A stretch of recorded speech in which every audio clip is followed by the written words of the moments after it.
a importância do diálogo, a força do diálogo. O que é o diálogo, hein, doutor Luiz Aibiner? Em grego, vem de duas palavras, dia e logos.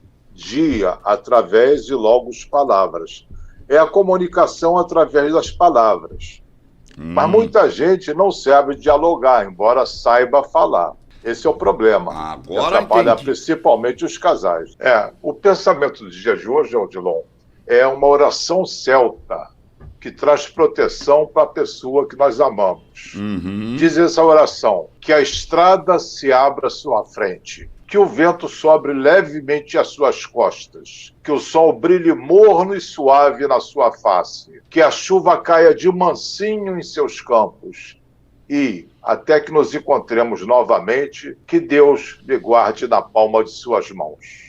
Muito bom, começamos bem, porque tem tanta gente aí que já está pensando em desistir, e temos que seguir em frente, temos que ir com a luta de sempre, porque afinal de contas, eu acho que Deus só dá as piores guerras para os melhores soldados. Então, levanta a cabeça, meu filho, e anda, vamos para frente que se anda. Acho que Deus me confundiu com o Rambo, mas tudo bem. Isso aí, porque a luta é tão grande que acho que ele já fala, esse aí é o Schwarzenegger, sou eu, e o senhor é o Rambo. Tá bom? Doutor, vamos lá. Dito que é o diálogo, né? Qual que é a importância do diálogo? Vamos falar em casal, né, que é o ponto forte. Sem diálogo, esse casal não sobrevive, ou não sobrevive bem. Vive muito mal ou acaba o relacionamento. Porque cada um tem sua percepção de vida. E não havendo uma interatividade, não havendo esclarecimentos, cada um vai ficar num universo separado, não vai haver uma fusão parcial de ambos. Eu não estou dizendo que essa fusão invalide a individualidade das pessoas, mas tem que ter uma compreensão mútua, uma zona de acordo entre ambos para a coisa poder sobreviver. Cada um com a sua individualidade. Mas podem ambos concordar em discordar. Mas geralmente não é isso que a gente vê, né? As pessoas entram em atrito, conflitos, não se acertam e muitas vezes se separam. O amor não basta. O amor não basta. O que permite o diálogo? A boa vontade da verdade. Que a gente fica... porque é assim. Quem determinou que é assim? É uma verdade única, universal? Uma doença comum a todos os seres humanos, eu acho que é se achar com a verdade. Eu sou dono da verdade, eu tenho a verdade. Não tem. Você tem um ponto de vista sobre determinada situação, mas o ponto de vista é apenas a vista de um ponto. Mas muitos chamam isso de ponto final. É assim e pronto. Não. É muita arrogância. O excesso de leitura, a leitura é importante, né? O conhecimento é importante e tal, mas o excesso dessa leitura, tudo que é em excesso é prejudicial. Transforma essa pessoa assim, como se diz, como que eu posso dizer, radical, dono da verdade, quando ela não tem o discernimento de entender a força do diálogo? Primeiro que a leitura depende do que a pessoa esteja lendo. E o Sócrates, que era tido como o homem mais sábio da antiguidade, ele diz: só sei que nada sei. Por mais que você leia, quanto mais você lê, mais você compreende que tem muito para aprender. O Michelangelo, aquele gênio da Idade Média, né? O grande Michelangelo, aos 87 anos de idade, disse: eu ainda estou aprendendo. 87 anos de idade, um gênio. Imagina nós. Quais são as principais características que um diálogo deve ter? Como as características do diálogo podem também melhorar a convivência entre as pessoas? As características são duas: saber falar e saber ouvir. Geralmente o que acontece, fazem monólogos paralelos. Eu falo, quando eu respiro a mulher fala e fica isso aí, mas nós não estamos ouvindo um ao outro, não estamos procurando um entendimento, olhar pelo ponto de vista da outra pessoa. Nós ficamos radicais no nosso ponto de vista e queremos que outra pessoa engula a nossa suposta verdade. Isso vai criar distância. E como deve ser um diálogo entre duas pessoas, então? Como que deve? Vamos estipular um padrão aqui, porque a gente tem que bater nessa tecla para que as pessoas aprendam a ter o diálogo. Como deve ser um diálogo entre duas pessoas? Tem um padrão? Tem algumas pequenas regras que você deve ouvir. Segundo a teoria moderna e boa, comunicação não violenta, você deve se responsabilizar pelo que você sente. Por exemplo, minha mulher faz alguma coisa, aí eu digo, você me irrita por isso, isso, isso, isso. Na verdade, quando eu falo você me irrita, meu dedão vai lá, aponta para ela acusatoriamente. Eu estou responsabilizando a outra pessoa pelo que eu sinto, o que não é verdadeiro. Eu posso dizer, eu me sinto irritado quando você faz tal coisa. Eu me responsabilizo pelo que eu sinto. Aí ela pode decidir continuar fazendo ou deixar de fazer. Mas eu que me sinto irritado, ela não tem culpa do meu sentimento, ela não cria meus sentimentos. Essa regra é fundamental. É o discurso eu. O discurso você é muito acusatório. Você isso, você me irrita, você me alegra, você me faz feliz ou você me faz infeliz. Não é verdade. Cada um sente de acordo com o que pensa. Então essa regra isso é fundamental. Eu tive um relacionamento uma vez que foi ruindo, né? Foi se destruindo ao longo do tempo por falta de diálogo.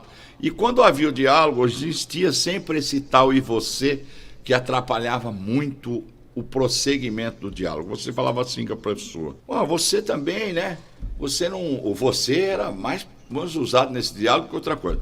Você também não colabora, você faz tal coisa assim, assim. Ela já automaticamente fala, e você? Quando ela falava e você, aí começava a aumentar o tom, porque ela, tipo assim, sempre um procurando o defeito do outro para poder justificar e cortar o diálogo, sei lá. Isso não podemos chamar de diálogo, isso é podemos discussão. chamar de troca de acusações. Exatamente. Exatamente. E acabava acontecendo isso. Agora, o diálogo, ele evita uma guerra ou ele causa uma guerra? Não, o diálogo é para harmonizar pontos de vista diferentes, ou pelo menos para o outro entender. Se você tem uma ideia e eu tenho outra, não significa que um esteja errado ou outro esteja certo. Às vezes existe um ponto intermediário entre a nossa conversa e que nós podemos chegar num acordo. Por exemplo, eu quero ir ao cinema, minha mulher quer ir ao teatro. Exemplo, não podemos negociar essa diferença? Por exemplo, eu digo, olha, vamos fazer o seguinte, vamos ao teatro hoje, que a peça sai de cartaz esse fim de semana. Semana que vem a gente vê o filme. Eu fico satisfeito porque eu vou ver o filme. E ela fica satisfeita porque vê a peça. Abrimos mão da data, de acordo com a conveniência de ambos. Então chegamos num acordo intermediário. Em diplomacia, esse acordo intermediário é chamado de compromisso viável. Por exemplo, vamos dizer que você quisesse que eu fizesse o programa 10 horas da noite e eu quisesse fazer 10 horas da manhã. Jolão, não dá 10 horas da noite, papapá. Aí chegamos no compromisso viável. Bom, 2 horas da tarde é possível para nós dois. Nem eu fico totalmente satisfeito, nem totalmente insatisfeito, assim como você. Nós cedemos um pouquinho para ambos ganharmos. Por exemplo, você vai vender um carro. Aí você disse, eu quero 30 mil no meu carro. Aí na tua cabeça você sabe que até 27 mil você baixa o preço. Esses 3 mil ali você pode negociar. Abaixo de 27 mil é inegociável. Então você pode, vamos fazer o seguinte, 29 mil, aí fica aquela pechincha, você pode ir até os teus 27 mil já pré-estabelecidos. É um compromisso viável. Você não fica plenamente satisfeito, nem totalmente insatisfeito. Essa é uma boa técnica. E as pessoas não percebem que muitas vezes existe essa possibilidade intermediária entre as divergências. Vamos ver o que a gente pode fazer para que você não fique totalmente insatisfeito, nem eu. Por que a falta de diálogo destrói? O relacionamento. Destrói totalmente o relacionamento, porque você pode ter sexo, pode ter amor, mas se não tiver comunicação, não tem um relacionamento. Não tem. Você se relaciona com a pessoa estranha. Você faz suposições. Ela fez isso por causa daquilo. Aí você transforma essa suposição em convicção e vai agir com base nas tuas convicções. Mas nem sempre a tua suposição está certa. Isso. Você não verificou. Muito Eu vou dar um exemplo pessoal que aconteceu. Minha mulher não sabe disso, não. Mas aconteceu.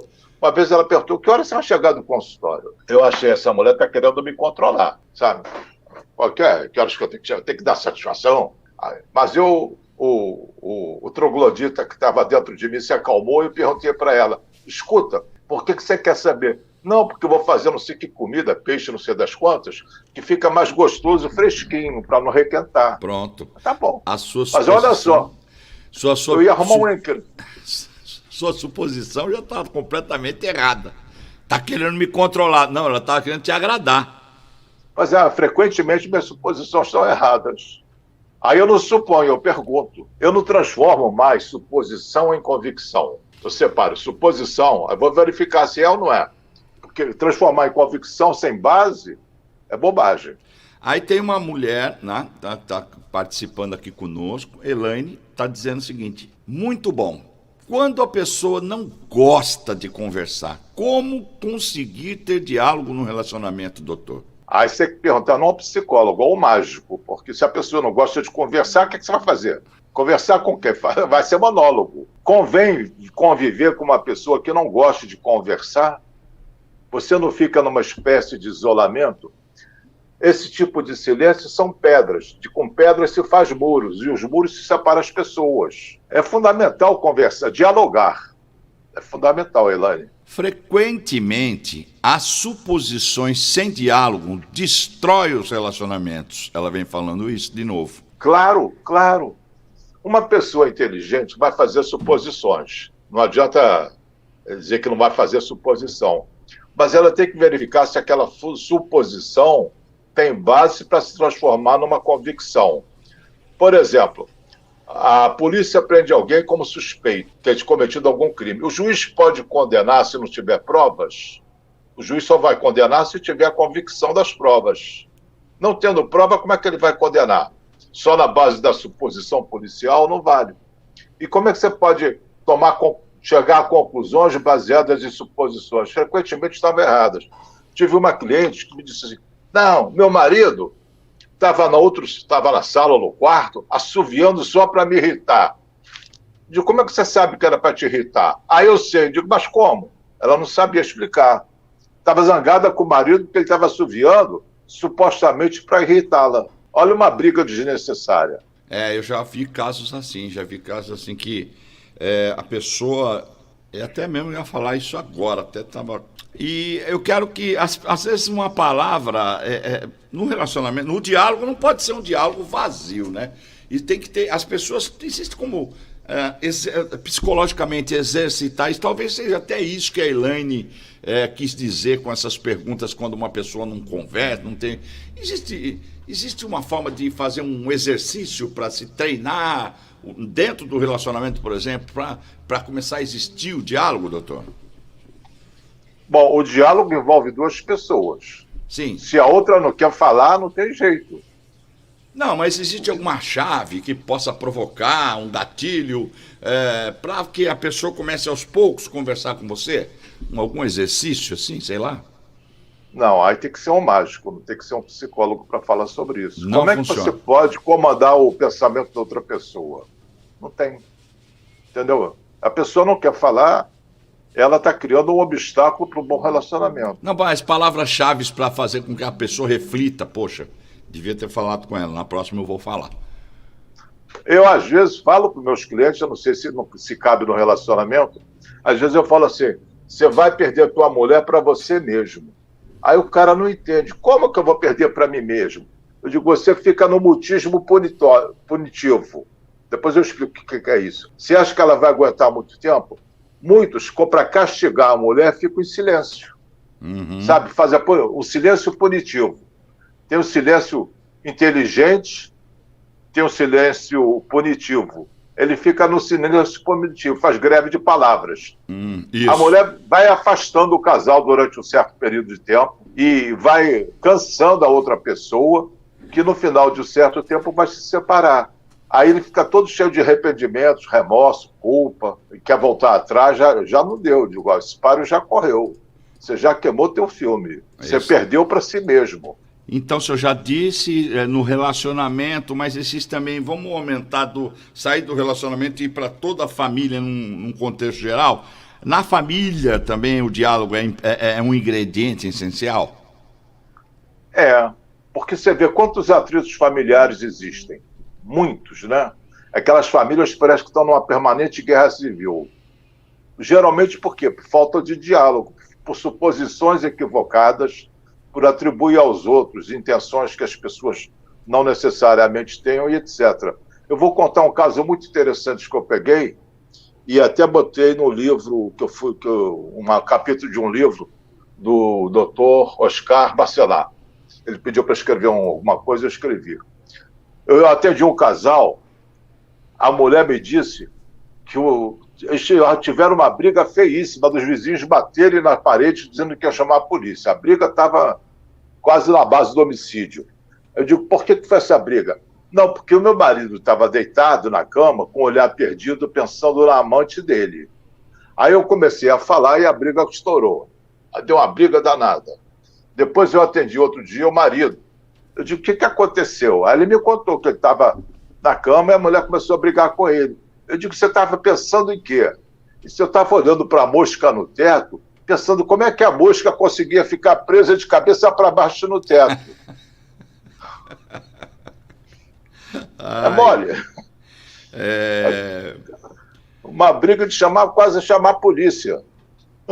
E aí, é aquela velha história. Eu estava vendo uma pessoa falar outro dia, um psicólogo e também é pastor também, falando que o homem ele tem uma caixinha, que ele chega em casa do trabalho, ele entra dentro dessa caixinha na cabeça dele e fica ali dentro para se isolar um pouco dos problemas que ele teve durante o dia. Só que a esposa está em casa e ela chega à noite, ela quer falar com alguém e só tem o cara ali, só tem o marido. Aí ela começa a falar. O cara está olhando para a TV, parece que está hipnotizado. E a mulher falando, aí ela fala, ué, você não está prestando atenção no que eu estou falando, não? Estou falando sozinho?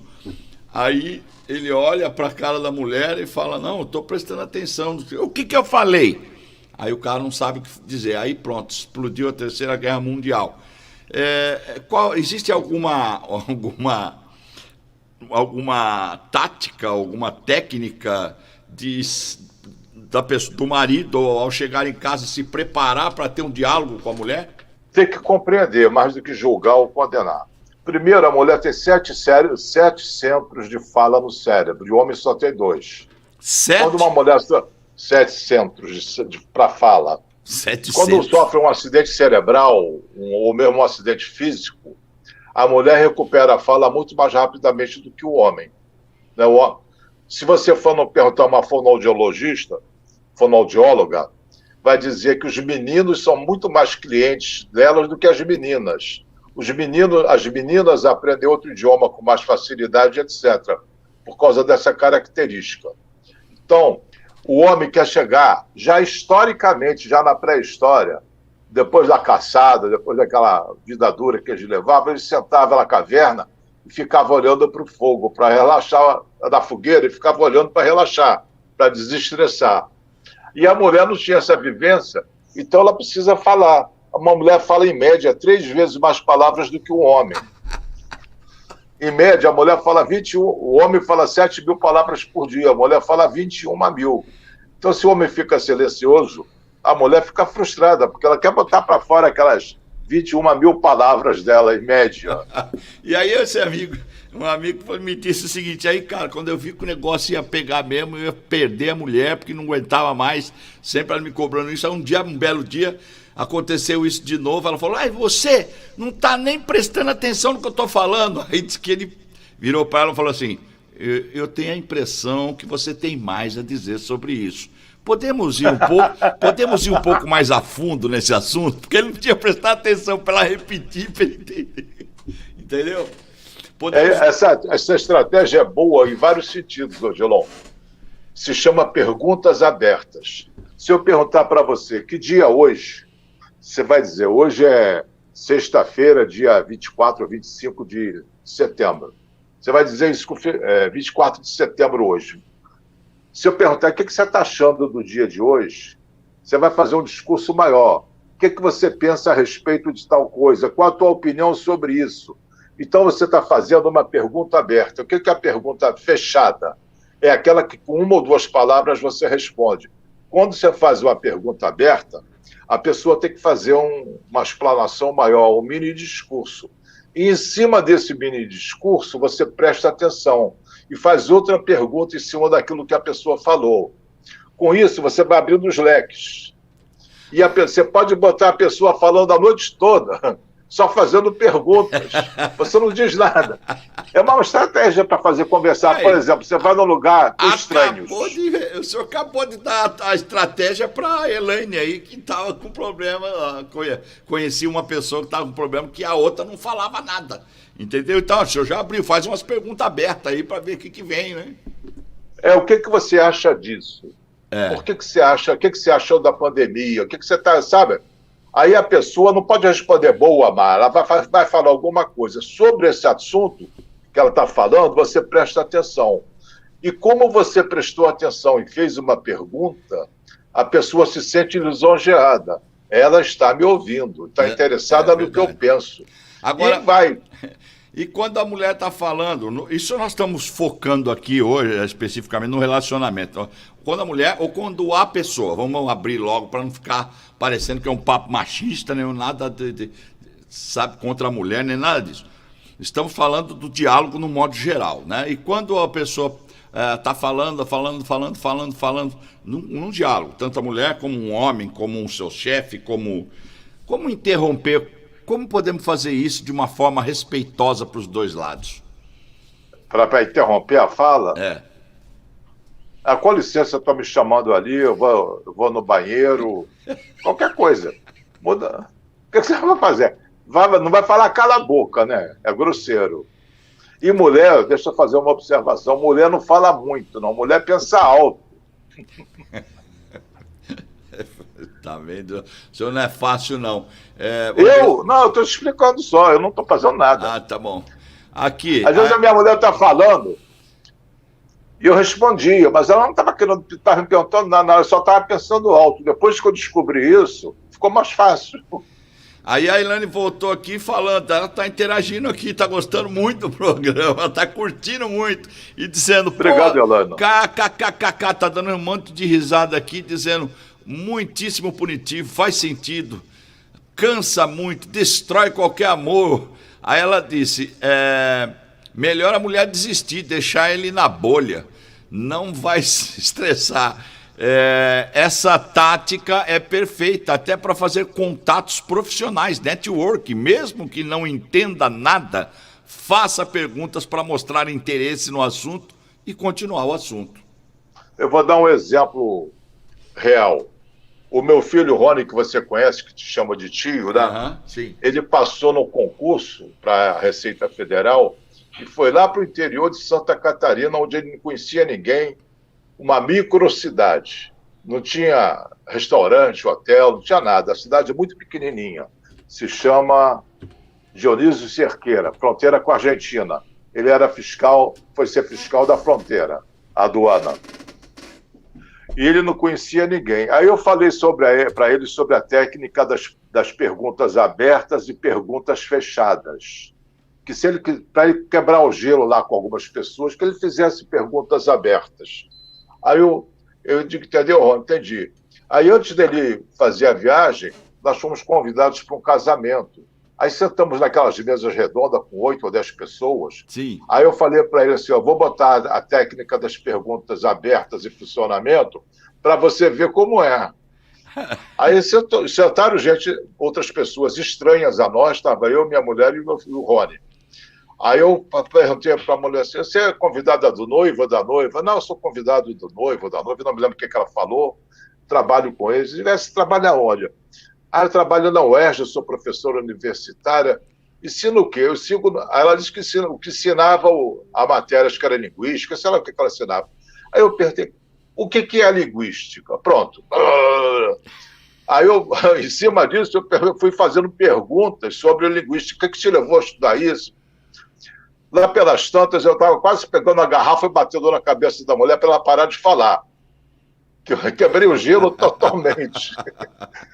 E piscava o olho para o Rony, para mostrar que funcionava essa técnica. E quando ele foi lá para Dionísio Cerqueira, onde ele não conhecia ninguém, tinha pouca gente, ele usou a técnica e começou a fazer relacionamentos. acabou se casando lá com a garota de lá. Aí, tá vendo? As perguntas abertas levaram ele ao matrimônio. Agora, existe também a pessoa, como a própria Elaine que está participando conosco disse, que não fala, como também tem aquele cara que quando o senhor fala uma coisa, ele te prende de tal maneira que você não consegue sair de tanto que a pessoa fala. Por exemplo, você perguntar para um cara que horas são, ele vai falar desde quando o cara inventou o relógio até chegar na que horas são. Você perde 1 hora só nessa pergunta que você fez para ele. Que horas são? Aí o cara fica, rapaz, Santos Dumont, ele usava um relógio de bolso. Mas como ele precisava ver o tempo que ele fazia um percurso do voo, ele pegou e criou uma pulseira e amarrou aqui no pulso e tal, virou relógio de pulso. Enfim, ele começa a contar toda a história. Tá bom, agora faltam 20 para as 10.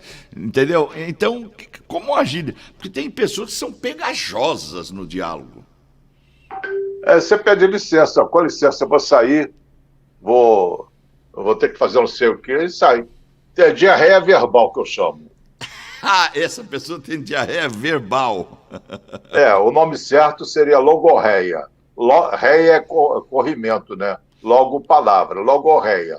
Mas essa pessoa, eu pejorativamente digo que ela tem diarreia verbal. Não para. A Elaine falou assim, o cara quebrou o gelo, depois queria quebrar a garrafa na cabeça da pessoa, de tanto que falou. Força de expressão, eu não ia fazer isso com uma garrafa de boa bebida, né? Por que tem casal que só consegue o diálogo depois da cama? Olha, se te retirar o sexo dessa relação, não sobra muita coisa, não. E você vai ter sempre cama? Não, nem sempre. O apetite sexual vai diminuindo, e o diálogo vai inexistir. Então não é um fator importante, não. Esse diálogo depois da cama é que as pessoas estão um pouco mais tranquilas, menos estressadas. Mas quanto tempo dura essa sensação? Pouco. Por qual razão as mulheres cobram da gente quando falamos olharmos nos olhos dela? Olharmos nos olhos dela? Eu não entendi bem a pergunta, não. Eu entendi. Você entendeu a pergunta? Como é que é a pergunta? Fala aí, Matheus. Fala no microfone. Porque as mulheres exigem que a gente olhe nos olhos dela quando a gente está falando com elas. O Mateuzinho está dizendo que é isso, mas aqui está escrito de uma forma que eu não entendi, viu, Queiroz, Sargento Queiroz? Por qual razão as mulheres cobram da gente quando falamos que tem que olhar nos olhos delas?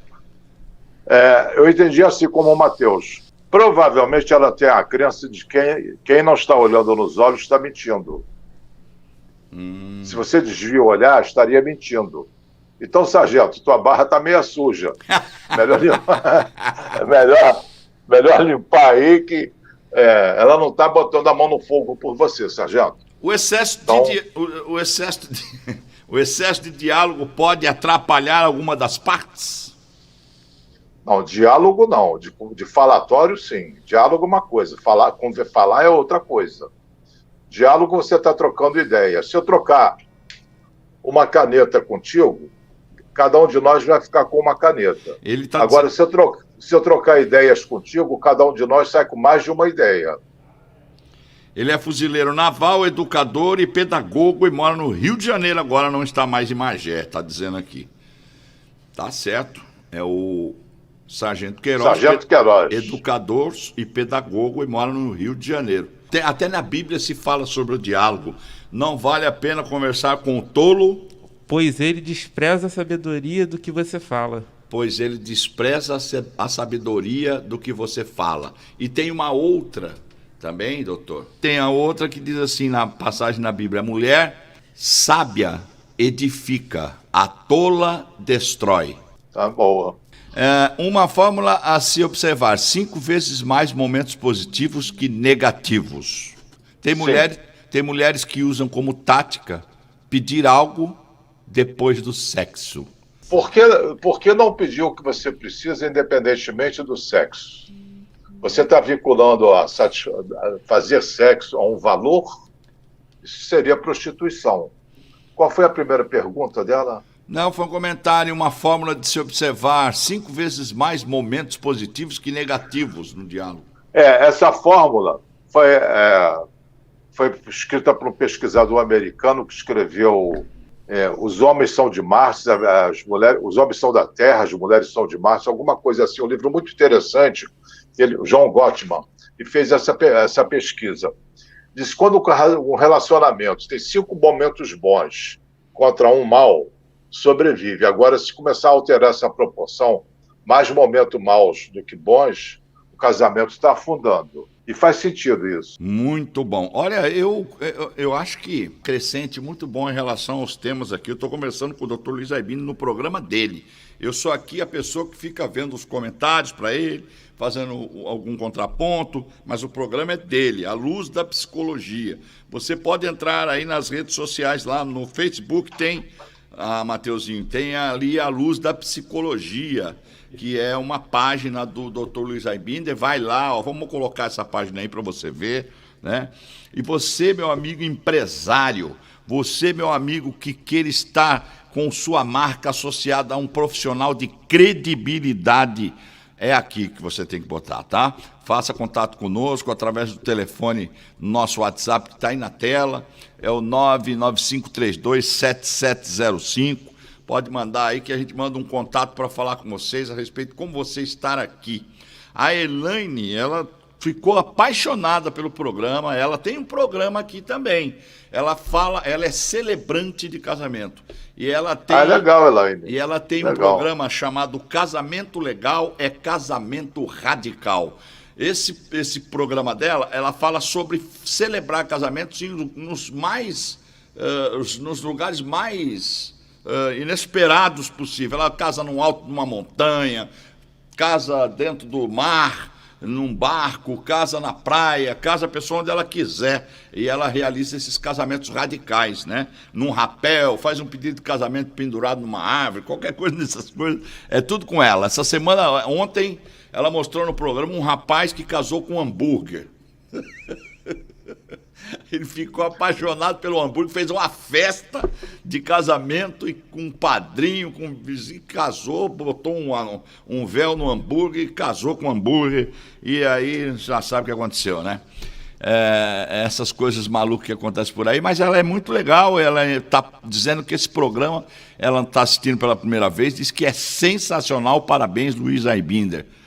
Obrigado, Elaine. Existe receita para a felicidade, Odilon? Eu creio que não, embora algumas pessoas achem que a tem. Mas como poderia existir uma receita geral para um fenômeno que é particular? Basta levarmos em conta que o que é bom para mim não é necessariamente bom para outra pessoa. Ainda que existam alguns pontos básicos para a felicidade de uma maneira geral, ainda assim são apenas pontos e não a felicidade em si. Quantas vezes, ainda que muito bem intencionados, nós queremos impor nossos valores aos outros, aos nossos irmãos, nossos amigos íntimos e principalmente aos nossos filhos? Será que o que queremos para eles é o mesmo que eles querem para si mesmos? Não seria um ato de muita prepotência impor aos outros como é que eles devem viver? A felicidade, Odilon, é o dom de se julgar feliz. E quando essas outras pessoas resolvem viver suas vidas de acordo com seus próprios padrões, nós ficamos decepcionados profundamente. Leve em conta, meu querido ouvinte, meu querido espectador, que assim que se passa com você na realidade, se é assim que passa com você, na realidade você não está pensando na felicidade do outro, ou nem mesmo no outro. Você está pensando em si mesmo, no quanto te abala saber que as pessoas são diferentes de você. Sua felicidade ou infelicidade não é a felicidade ou a infelicidade de ninguém. A do outro também não é a sua. É impróprio sofrer o sofrimento dos outros. É injusto também, e isso para os dois lados. É fundamental deixar a cada um o direito de ser feliz do seu próprio jeito. Amamos e nos preocupamos com alguém. Isso, além de natural, é apropriado e também sadio. Mas é muito importante saber se libertar do peso de se sentir feliz ou infeliz por outra pessoa, mesmo se a amamos muito. A felicidade de cada pessoa reside na ideia de que a mesma faz da felicidade. E por isso, Odilon, é uma baita crueldade querermos obrigar alguém a ser feliz contra a sua própria vontade.